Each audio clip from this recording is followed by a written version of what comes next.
Hey, what's up YouTube? It's WK Dad. Show you guys my Ultra Athlete deck. Been MIA, been super busy, but I've been more interested in Yu-Gi-Oh. Found two decks that are really enjoyable. Kind of had to retire Sylvans for a hot second. But I've been looking into Ritual Beast and this deck, Ultra Athletes. This deck is super fun, especially the way I have it built. So we'll just go into it. You start off with your main monster. They really need to make another level 4. That'll make this deck increasingly more consistent. Because as it stands now, when you brick hard, but when everything is working good, it just steamrolls your opponent in advantage. Alright, so 3 midfielder, level 4 guy. During either player's turn, you can return a UA you control other than himself to the hand, to special summon another one with a different name. Really good for helping you guys dodge Dimensional Prison, Fiendish Chain, Bottomless Trap Hole, other cards that target. And during either player's turn, it lets you just do shenanigans and swap out things and swarm your field in your opponent's end phase. So really crucial to the deck.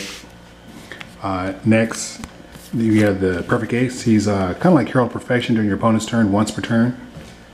You just pitch a card and negate the activation of an effect, spell, trap, or monster effect. If you have midfielder, you can bounce him to special summon another monster coming up soon to bring him back, and you'll get 2 negations. Really tricksy type plays you can do. A 2500 defense, so he's usually just hanging around in defense mode, kind of like how Dante does. Just hang around defense mode is really hard to climb over. It's really hard to climb over 2500 defense when you can't use any effects, because he negates and destroy. He negates and destroys, so really good card. Run 3 of those guys. Next to Slugger.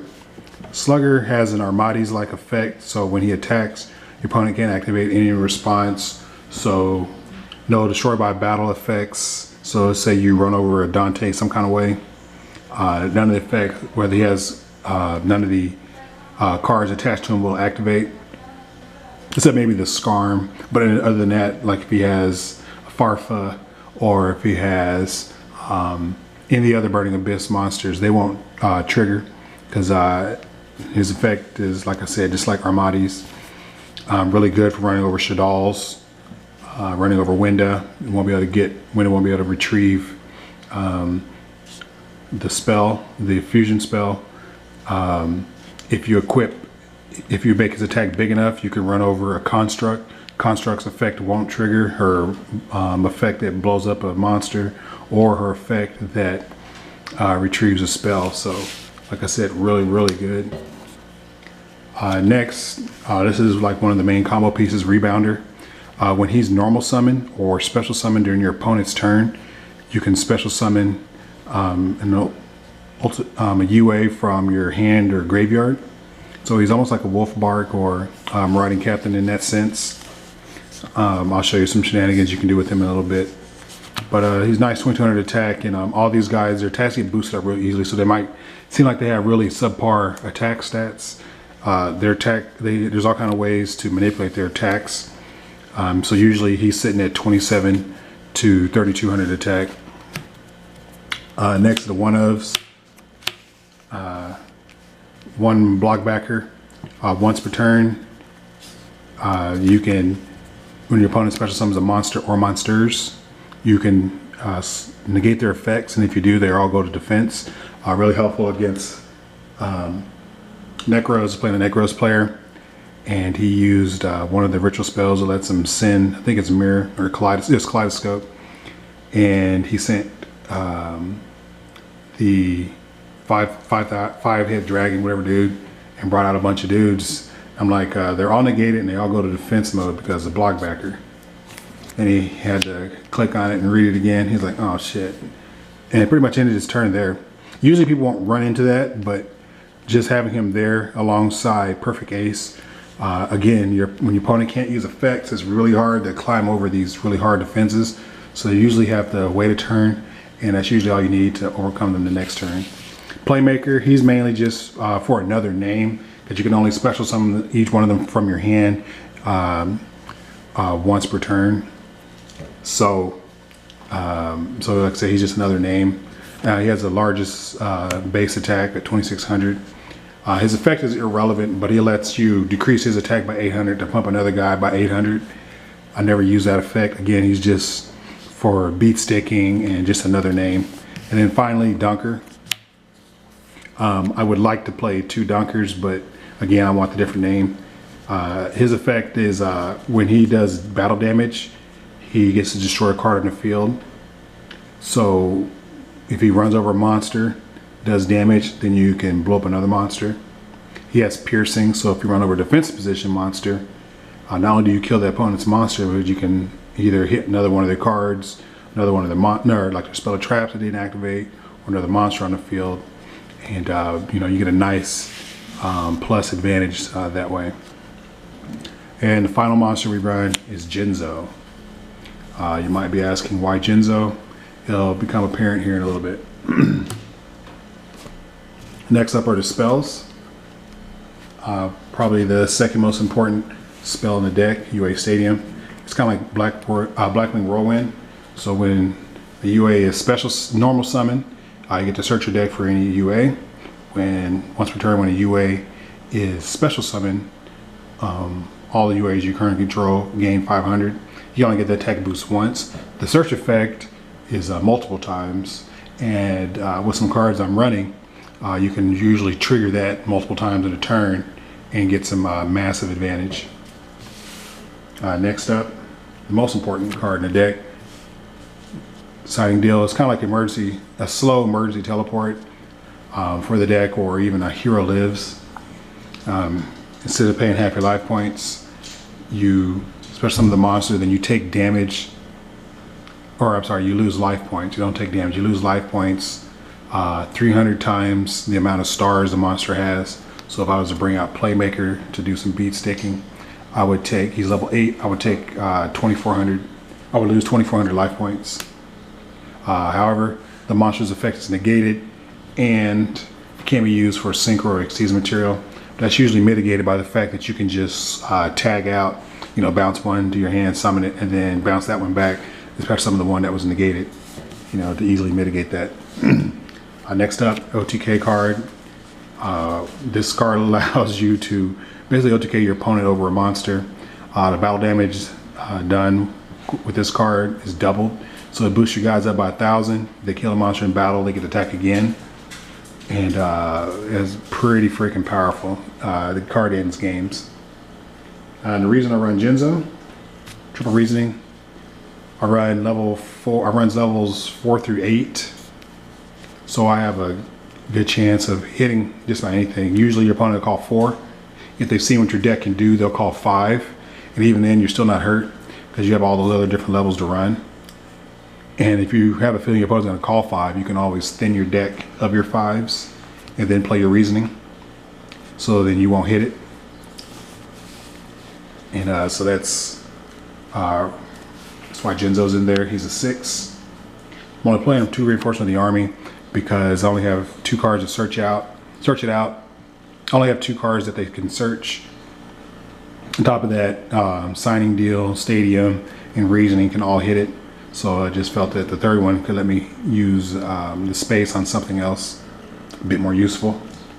Since I'm running so many tributes to Demonic Storm 4th, the card allows me to abuse Stadium, double summon. So a lot of times I can normal summon Stadium, or I'm sorry, I can activate Stadium, normal summon my midfielder. I can search out my Rebounder, play double summon, tribute my midfielder, and get another search, and then his effect will activate, and I can, whatever I search, I can special summon, or I can just bring the midfielder back, and then I can bounce this to my hand, and whatever he searched can be special summoned in. So it's a quick way to get some big damage on the field, no loss of cards, all around cool combo. The 2 terraformings allow me to search my Stadium, 2 one-ofs, 1 book, 1 Regeki. And then card that's really awesome. So when you're reasoning, you're milling your deck until you hit the monsters. If you mill these guys, their effect in the graveyard is you can banish them to search a UA card. So let's you search Jersey Stadium or Signing Deal. If you hold them in your hand, you can use them to discard for Perfect Ace, or you can just use their primary effect to when a UA monster is battling, you can banish the monster. And it's really helpful if you're attacking and you use this card. The monster's banished at the start of the damage step, so that will trigger a replay and you can attack directly. I think that's how that works. I think it may be, since it's worded at the start of damage step and not at the battle step. I'm not sure, but I guess the battle step is part of the Someone let me know down in the comments if that's how that works. I think that you will, let's say I have UA and I'm attacking into their construct or whatever. I flip this up, their monster is banished at the start of the damage step. So since the number of monsters on their side of the field changed, I think I get to replay my attack and then attack another monster or attack directly. Again, if anybody knows the exact rulings on that, let me know. I'd be happy to know that. Again, reasoning can mill this, or I can just use it as a trap, or I can pitch it for Perfect Ace. And then finally, Torrential Tribute. The deck can struggle getting going, and a lot of times when your opponent knows what you're doing, they try to rush the field, and you can punish them with a Torrential Tribute. And then for the extra deck is like totally irrelevant. It you never touch the extra deck, but you do want to run Xyz just to match the levels you have. You have 2 7s, so I have Draco Sack. You have 2 level 6s, so I have M7 and Gauntlet Launcher. You have 5 level 5s, so I have Tyrus and Volcasaurus. Probably could even run that new Utopia guy, the level 5 one, but I don't know. The rank 5 one. And then you have your 3 level 3s, or 3 level 4s, Castell, Cowboy, possibly Dweller. There's plenty of space. But the most important rank 4 you have to run is Lavalval Chain, and the reason being is if you have 2 level 4s and you overlay, you can send Penalty Box to the graveyard, banish Penalty Box, activate Signing Deal, or get Signing Deal, activate Signing Deal, and then you can bring Playmaker to the field, and 26 and 18 is 4,400 damage, just like that. So, I mean, and if you didn't use your normal summon that turn, and you have Rebounder in hand, you can tribute the monster you brought out with Rebounder and bring back the Playmaker, so that's even more damage. And if you had Signing Deal, you know, that's even more, or I'm sorry, if you had Stadium on the field already, that's even more advantage you can generate off a play like that. Well, that was my deck list. Hope you guys enjoyed it. I'm probably going to be on DN a little bit, test out some edits. I'd show my Ritual Beast deck soon, but I'm still missing some cards. I don't have the brand new Fusion guy, and I don't have any Rampengus. I have everything else, but I don't have the Penguin dude, and I don't have the new Fusion dude, the 3200 big boss dude. So I need him in my life. PSV Genzo. No Tenzo. But it's not first edition, so I'm sad. Oh well. It's Dub K Dad, and I'm out, guys.